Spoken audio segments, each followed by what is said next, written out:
I mean, it's wintertime in North Carolina. You know how it goes. Rarely ever a straightforward forecast. Every time we get a little cold air and moisture to potentially overlap, there's always some potential pitfalls to where things may not work out or may overachieve into a way that maybe wasn't expected. So this is another one of those tricky forecasts where everything would have to align just right, but there's at least the possibility that that could happen at some point this morning and maybe through early afternoon. So here's a summary of kind of generally what we're expecting today. Here are your key points of what to keep in mind. We've got some light rain out there. As colder air moves in, that rain may mix with or change over to wet snow briefly before all this starts to move out. I think the best chance of seeing some flakes would be along that I-85 corridor in parts of the Piedmont, maybe south and east of the Triad, maybe some of our southern and eastern counties. So that would kind of be the main area I'm watching later on.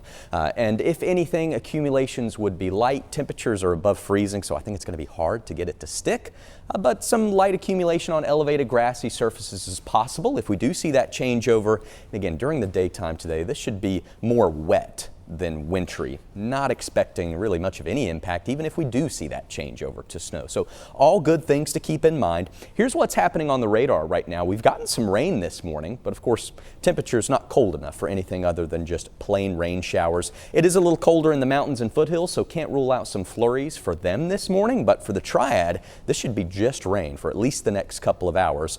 A whole lot more moisture on the way, though. We're not done with this yet. Low pressure's riding up the coastline. Colder air is moving in from the west, a cold Canadian air. The problem is we've got the mountains out here, and that kind of slows things down. So it'll be a race against time to see if the cold air can move in before the moisture exits. A little bit of that overlap's already happening in parts of Alabama and Georgia. We'll have to see if the cold air can make it over the mountains in time for any of that to reach our area. It's chilly, but certainly not cold enough for winter weather. Look at east of the mountains, 40s from Richmond to the Triad and down into South Carolina, whereas you head east of the mountains, look at these teens and 20s. This is cold enough for winter weather, but the moisture's over here. So things are a little out of sync right now. We'll have to see if we can get them to line up. Some models think we'll be very easily able to line things up and get a little wintry weather this morning.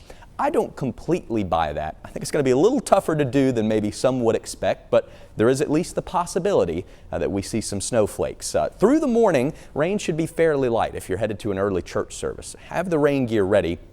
But temperatures will slowly start to cool.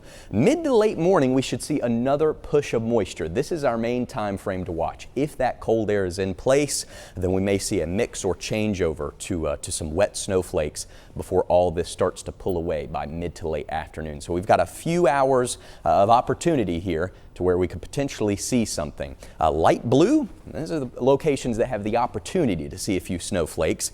If it were to completely change over to snow, some of these darker shaded blue locations, Burlington, Greensboro, over toward Asheboro and the Triangle, may see some slushy light accumulation on colder, grassy surfaces. So here's how all of this kind of plays out today. Our main opportunity for a little rain-snow mix will be this morning through early afternoon. Temperatures are going to be in the 30s. By dinner time, we are clearing up and drying out. Foothills, you may get skipped over aside from a few flurries this morning, looking mainly dry. A couple flurries up there possible in the high country too. A cold day with highs in the 20s. Behind this system, much colder air rise for MLK Day. Several mornings in the teens early this week with afternoon highs in the 30s and 40s.